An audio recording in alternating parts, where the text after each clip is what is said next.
Goat Island in the Hauraki Gulf, and the reefs are alive with fish. Like nowhere else around mainland New Zealand. Tens of thousands of fish school just meters from the shore. Only 90 kilometers north of Auckland.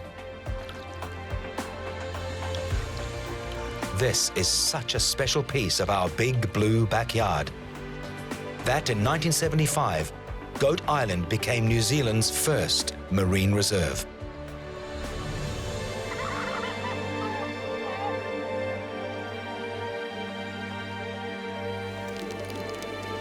Snapper, crayfish and many other species may be fully protected from us while they remain in the reserve.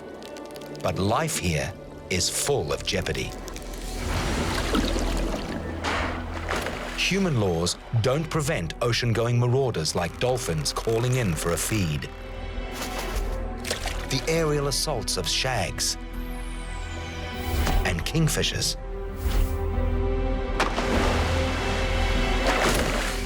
Or the vanguard of predators that lie in wait beyond the boundaries of the reserve. Even those which never leave the safety of the reef as adults face a massive hurdle at the beginning of their lives. Scattered as tiny eggs on the ocean currents, they must somehow find their way back, guided by the unique sounds of their birthplace.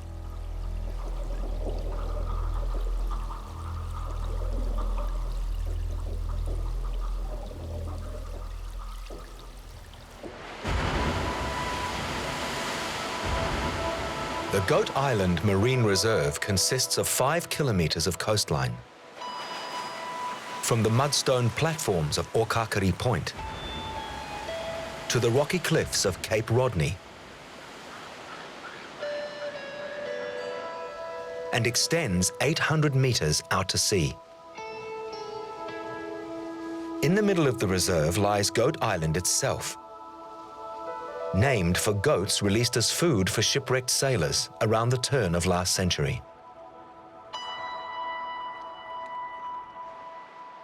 On the seaward side, spectacular caves are carved out by the waves.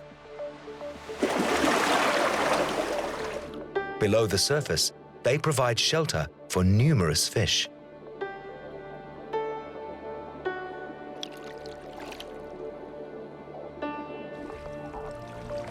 The rocky platforms extend 300 meters out to sea in a series of stepped reefs towards the sandy bottom. Before the reserve was established, this coastline was mostly barren rock, decimated by overfishing in the 1950s and 60s. Today, the only word for it is lush. Dense kelp forests now cover much of the reserve. In turn, huge schools of silver drummer have returned to feed on the kelp, along with other algae eaters like this parori. Grey and blue mau-mau have also returned in massive numbers. But snapper are probably Goat Island's most famous residents. Outside the reserve, snapper are shy, retiring fish, rarely seen by divers. Inside the reserve, they are everywhere. They're huge, and they appear to feel safe.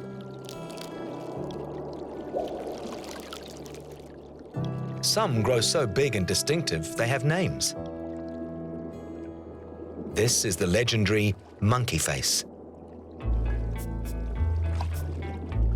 Only the oldest fish turn dark grey and develop this domed forehead. No one knows if monkey face is male or female, or how old he or she is. Left alone, snapper can outlive most humans. This magnificent fish was probably able to outsmart the spearfishers of the 1960s and was already living here when Goat Island became a marine reserve nearly 40 years ago. On the reef, fish this big have few natural enemies. But the same can't be said for the schools of small baitfish.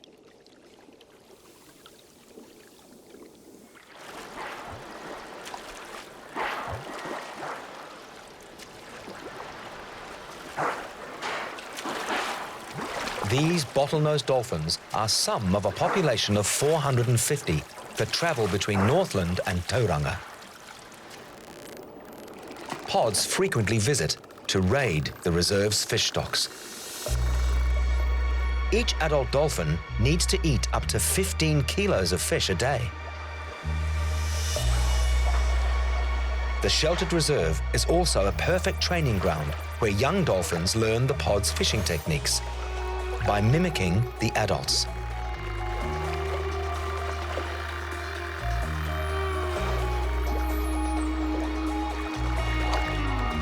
Bottlenose dolphins are highly social and intelligent creatures.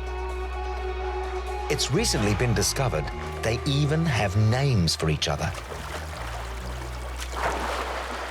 One dolphin will call to a specific individual with a unique whistle.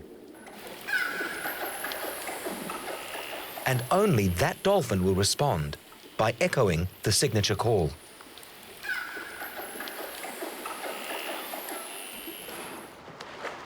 For now, this pod seems content to play in the safety of the marine reserve.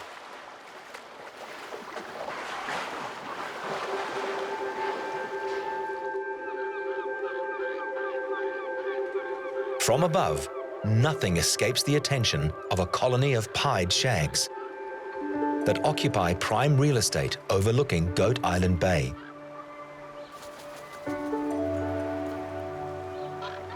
It's now March, the end of summer, but the yellow patch beside the eyes shows this pair is just getting ready to breed. Pairs usually stay together for life and often rebuild nests from previous years. Pohutukawa twigs are the building material of choice, and this male seems to have found a good source. His nest has a front door. He always arrives by the same branch. The female takes care of construction, while her mate slips out the back door to gather more material.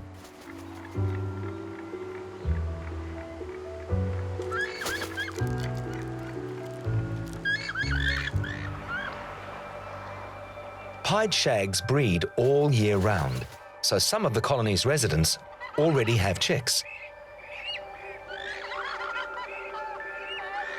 while others are just getting started.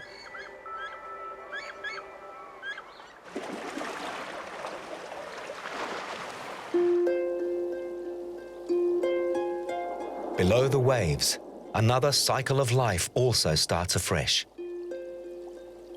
Sea urchins, or kinna, spawn from November to March. On the sea floor, a female releases around 80 million eggs into the water, while males broadcast their sperm from a high vantage point. The clouds of kinna spawn meet in the current, and the eggs are fertilized. They then drift and develop for 10 weeks. Most will be eaten by predators, but enough settle to continue the species.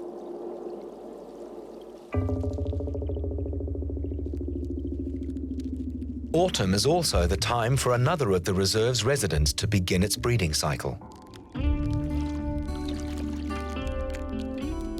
Crayfish were once among the most overfished species in these waters. But along with snapper, they recovered the quickest, flourishing in the first 10 years.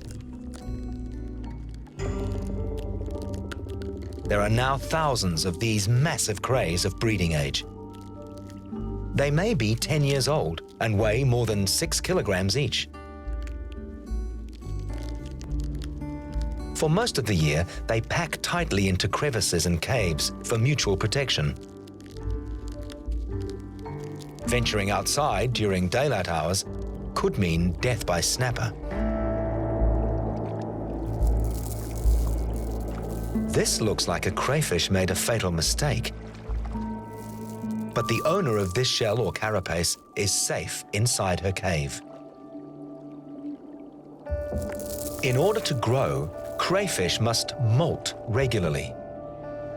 While their new shells harden, they stay well hidden. The females always molt in autumn just before they breed. Soon, they'll carry their eggs under their tails and won't be able to shed their armor.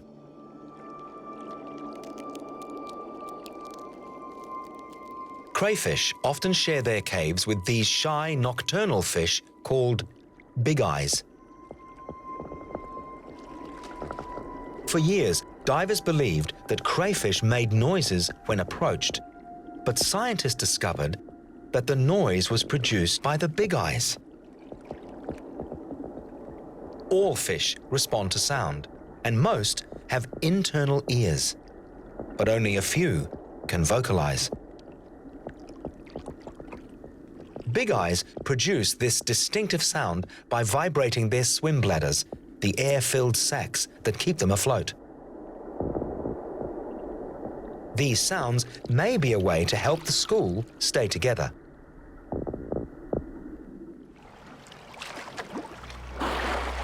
Communication in the dolphin pod is much more sophisticated. They're not just keeping in touch with each other, they're hatching plans. The complexities of their highly developed language are still a mystery. But it's not hard to guess what they're discussing. The hunt is on.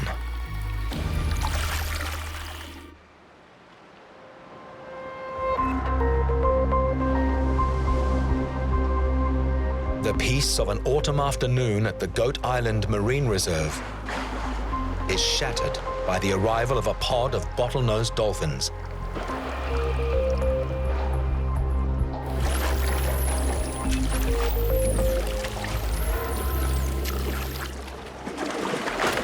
Tail slapping is an effective way to attract attention. It can be heard all over the bay and may very well mean I've found fish. Bottlenose dolphins feed mostly on small schoolfish and squid. This rich marine reserve is a perfect place to teach youngsters the pod's various hunting strategies. One technique is to corral the fish before charging into the school.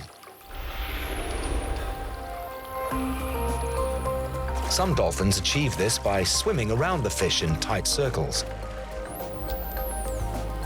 while others herd their quarry toward the beach, trapping them in shallow water.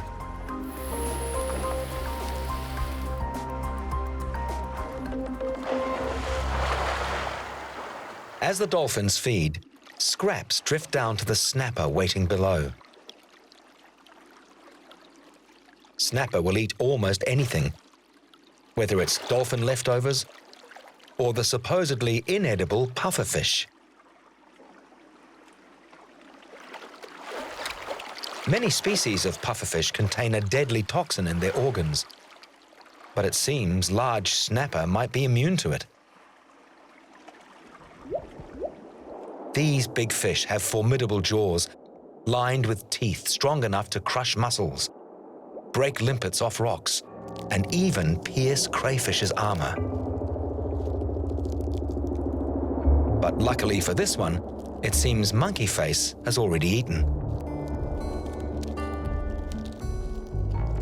It's mid-afternoon, yet all over the shallow reef, the usually nocturnal crayfish cruise the sea floor, risking attack from predators.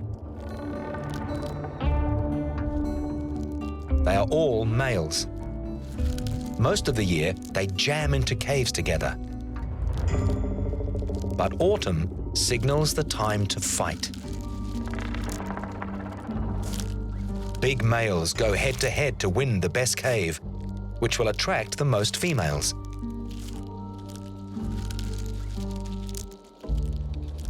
Some disputes can be settled with displays of size and strength.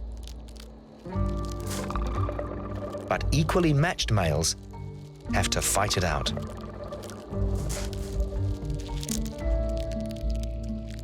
When the victor courts a female like this, they'll spend hours face to face, gently stroking each other's antennae.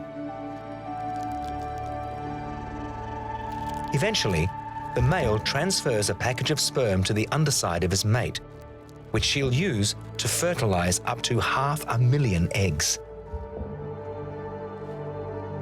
This dedicated mother will carry her developing eggs under her tail for the next 5 months, constantly watched by hungry predators.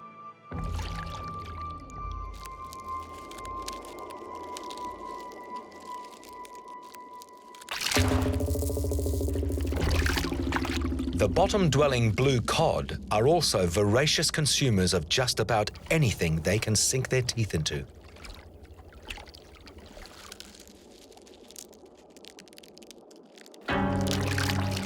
When a cod attacks, the crayfish momentarily cease fighting and use their armored antennae to fend off the invader.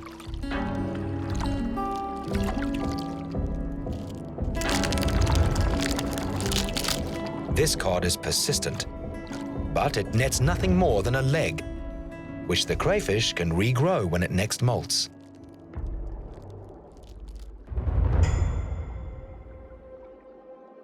On the seafloor nearby, another persistent predator is on the prowl. An 11-armed starfish stalks its relative, the kina. Like their cousins, kina have hydraulically operated tube feet between their rows of spines. They pump water into these tubes, which makes them expand and able to move.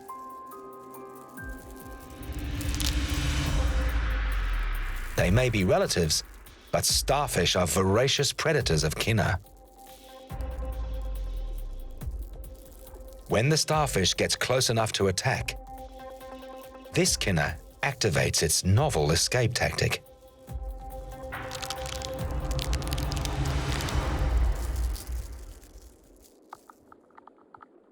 Kina feed mainly on kelp. Each one chews through about 2 grams a day. They catch drifting fragments with their suckers and move them foot over foot towards their mouths. This is the sound of their munching teeth, amplified by their shells, which are natural underwater loudspeakers. Kina have 5 razor-sharp teeth buried in their underside that make short work of the tough kelp. As the teeth grow continually, chips flake off the cutting edges, which makes them self-sharpening.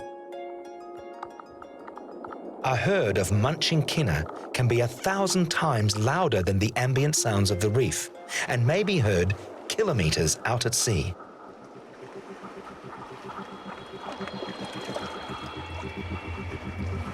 The lush fish life of the reef attracts many predators.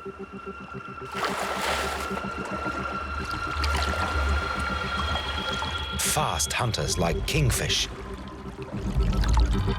and bronze whaler sharks often make forays into the reserve or close to its boundaries.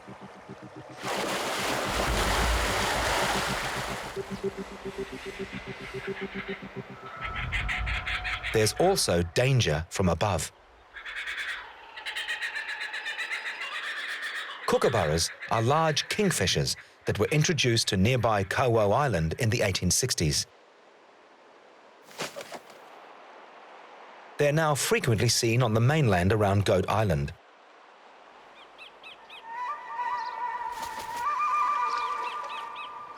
Our own native kingfisher is not as big and brash as its Australian cousin, but it's quite partial to a fish meal. At Goat Island, they're often perched in trees above the tidal platforms. Small fish are frequently left stranded in rock pools by the receding tide. Sitting ducks for the kingfisher.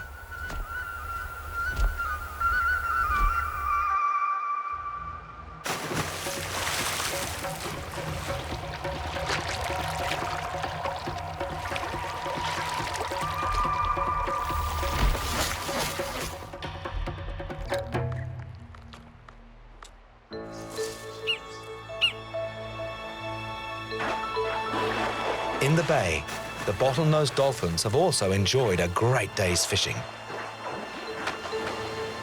Now, it's time to do what dolphins do every day. Strengthen the bonds of their pod through play.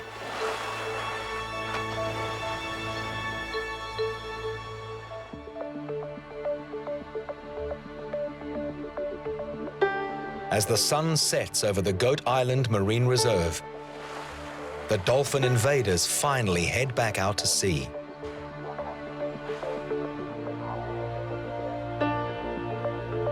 Life on the reef returns to normal.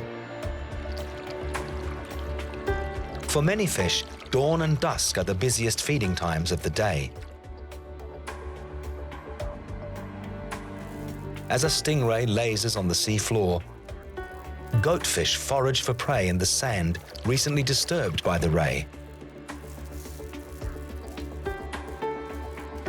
Goatfish have two barbels on their chin, which are sensitive whiskers tipped with taste buds. They taste the seafloor, looking for small worms and crustaceans. Like goats, they'll eat anything.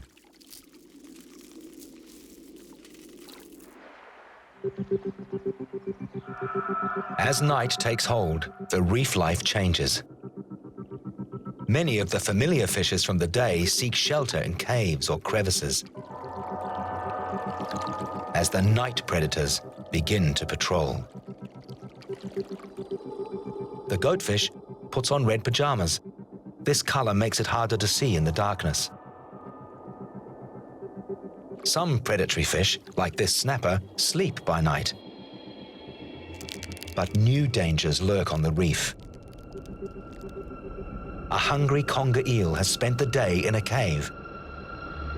By night, it roams the reef, looking for any vulnerable creatures to pick off.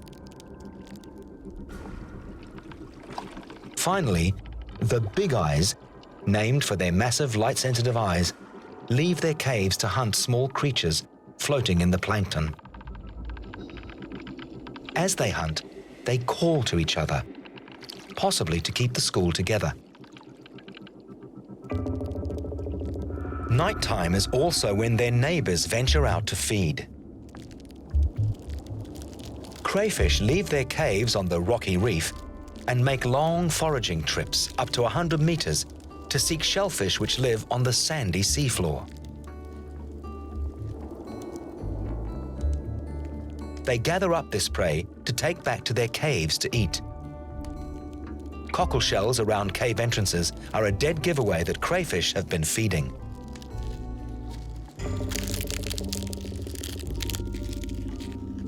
Crayfish arms are powerful enough to prise open their victims to devour their flesh.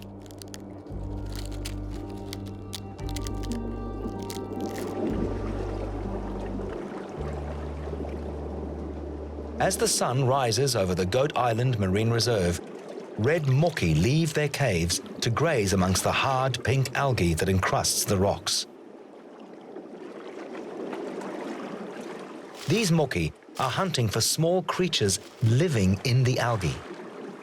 They suck them in and expel the waste out through their gill slits.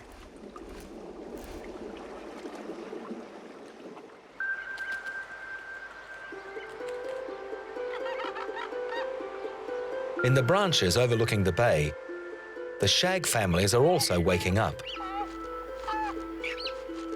On average, they have 3 chicks, not all of which will survive to adulthood. One parent always stays with the chicks, while the other goes off to fish. They swap shifts at least 3 times a day. Shags don't plunge dive from a height. Instead, they duck dive. Once underwater, they're remarkable swimmers, methodically checking the reef for small fish. They can hold their breath for 3.5 minutes, feeding to depths of around 10 meters. Unlike other seabirds, they have very little waterproofing oil in their feathers. Being waterlogged helps them stay under, but there is a downside. When the water gets cold in winter, shags are susceptible to hypothermia. And waterlogged wings don't fly well.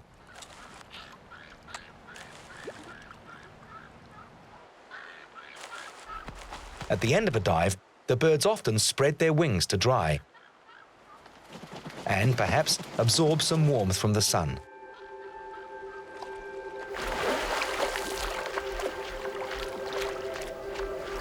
Then it's home to feed the waiting chicks.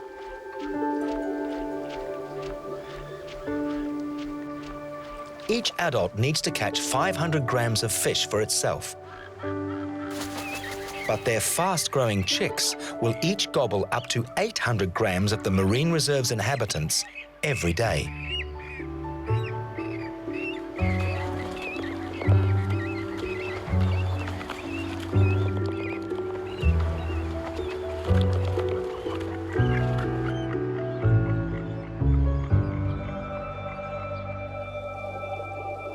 Small fish are constantly under attack. To survive, they need some sort of protection. Very young trevally often keep company with big snapper. This smart one rides the bow wave by the snapper's head, out of reach from any potential predator, but always keeping on the safe side of the snapper's powerful jaws.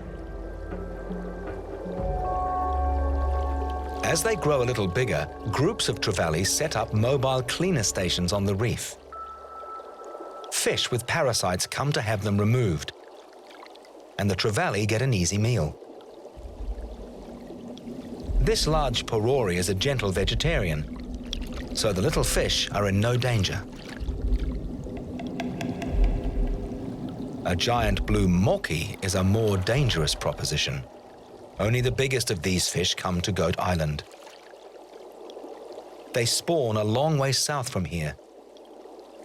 To swim north against the prevailing currents, moki have to grow very big and strong. This fish, with its worn and tattered fins, may be more than 30 years old. And it knows there's a strict etiquette to these cleaning stations.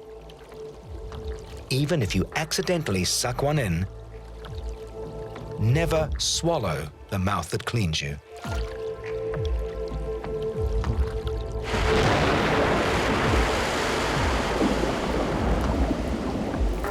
In the shallow water, the wave action noticeably picks up.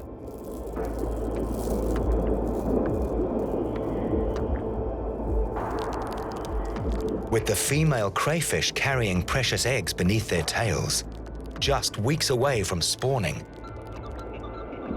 A major storm surge could threaten this critical stage of their reproductive cycle.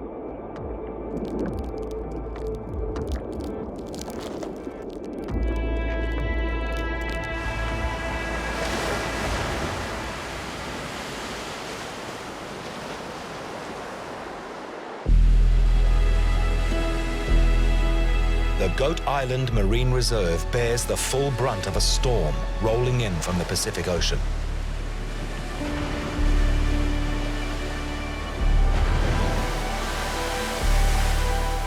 The pied shags have no choice but to ride out the storm in their nests,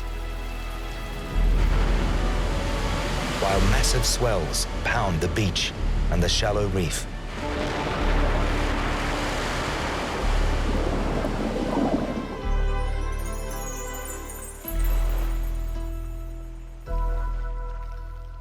When the storm abates, the damage is obvious. Huge piles of kelp have washed up. It's a feast for many birds that come to feed on small crustaceans caught in the kelp and on insects attracted to it.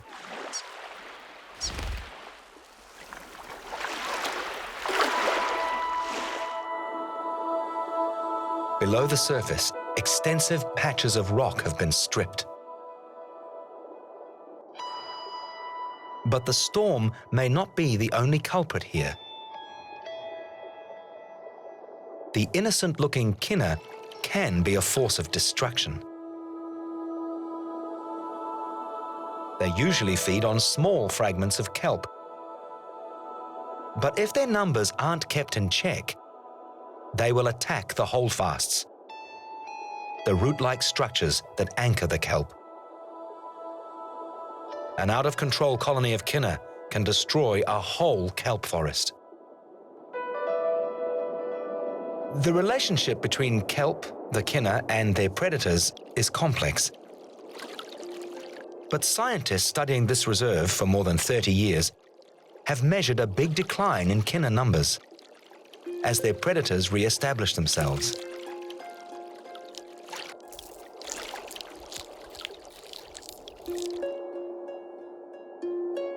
Kinna have no brain, and yet they display cunning in attempts to camouflage themselves by arranging small pebbles and shells on their backs.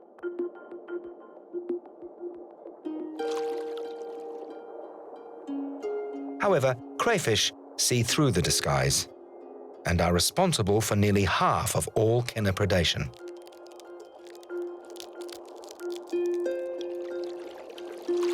Despite their defenses, Goat Island kinna have many foes.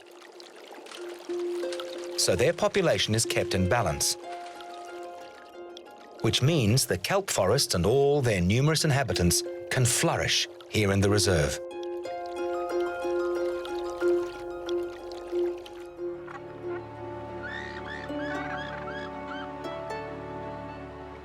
It's now spring, and the countdown begins for a significant annual event for some of the residents of Goat Island Marine Reserve.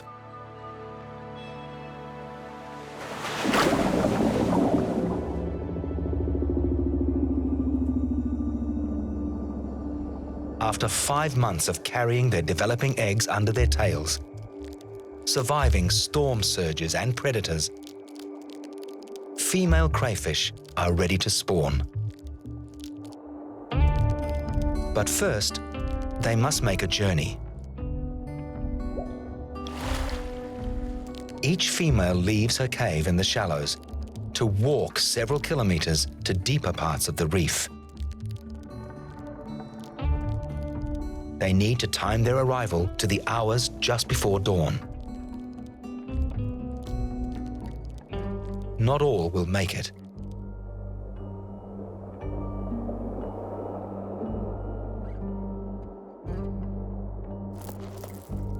A large blue cod is eager for a crayfish meal, or at least her eggs. But the cod hesitates because it sees something the crayfish doesn't as she backs away from the cod.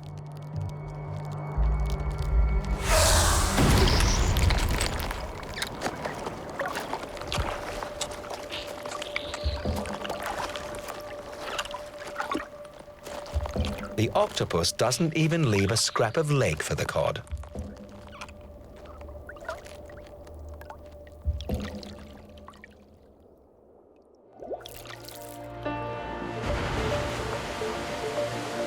A marine reserve has no fences, so many of Goat Island's inhabitants venture beyond its borders. At just 5 square kilometres, the reserve doesn't match the range of big fish like snapper and boarfish, which make their own decisions on where they'll forage. But they seem to return here time and time again.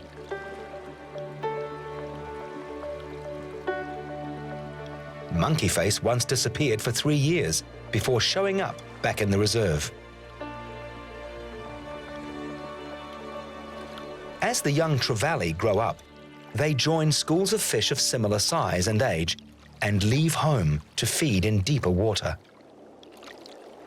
In the reverse, jack mackerel are visitors to the reserve, feeding above the kelp forest before heading back out to sea.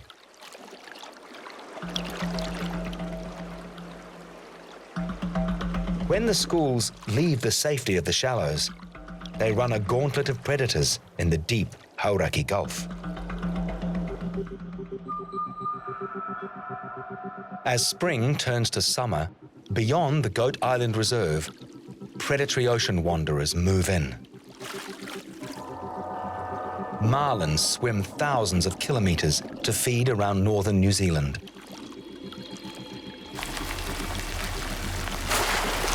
This one rounds up a school of jack mackerel in a technique similar to the bottlenose dolphin, swimming around them to herd the fish into a tight bait ball.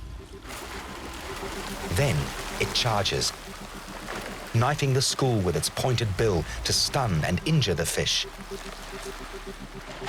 which it will eat at its leisure.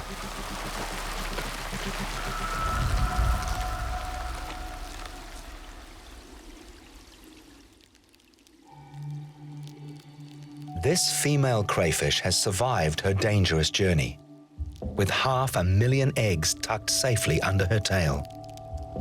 And her timing is just right.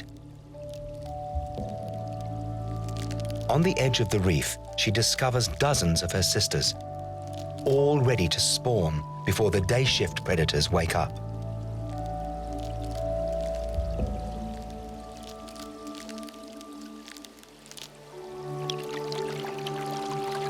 Just before dawn, female crayfish release their eggs in unison, entrusting them to the ocean currents.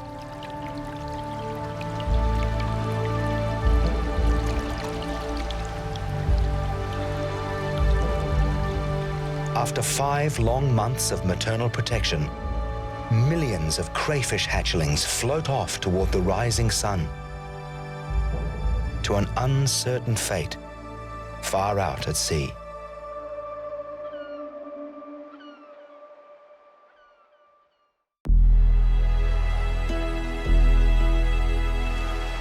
It's midsummer now in the Goat Island Marine Reserve.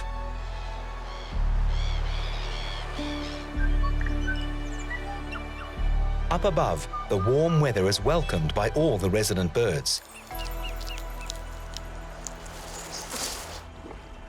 And numerous sharks that venture into the Hauraki Gulf, often coming close to shore. The bronze whalers are now joined by thresher sharks. Hammerhead sharks call in, with eyes so far apart they've almost 360-degree vision. Short-finned makos can move at deadly speeds.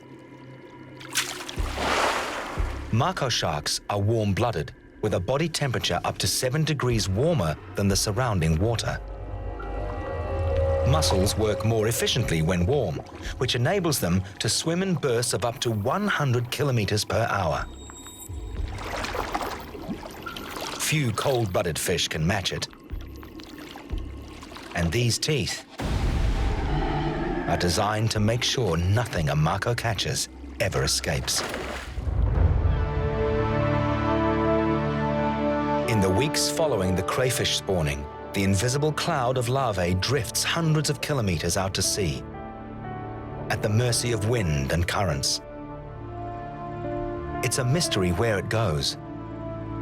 But as it floats, the billions of eggs evolve through a number of larval stages. Magnified, it's possible to see the crayfish eggs hatch into larvae before they're released by the female. Just a few minutes after spawning, each hatchling shapeshifts into this next stage where the eye stalks are visible. Then, foreshadowing the molting process which will occur throughout its life, it wriggles free of its tiny exoskeleton and heads for the surface with its siblings. The young crayfish continue to morph into weird forms for the next 2 years, the longest larval stage of any marine creature. Many fall prey to plankton-eating fish, like this school of adult trevally picking them off at the surface.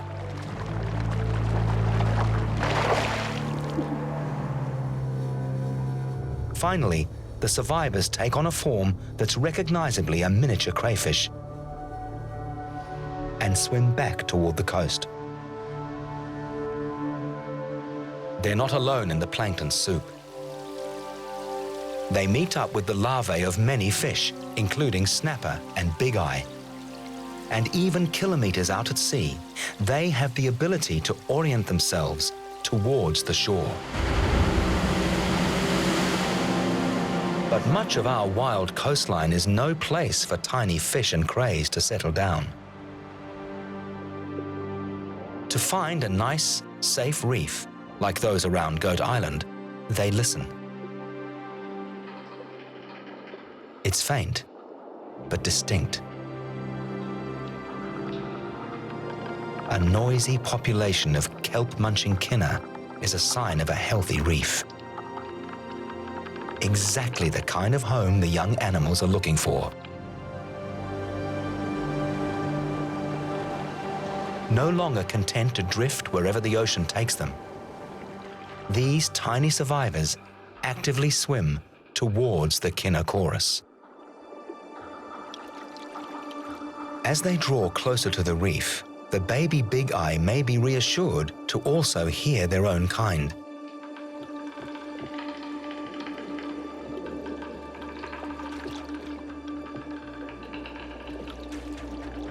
After life in the barren ocean, this marine reserve reef is an oasis of life and color.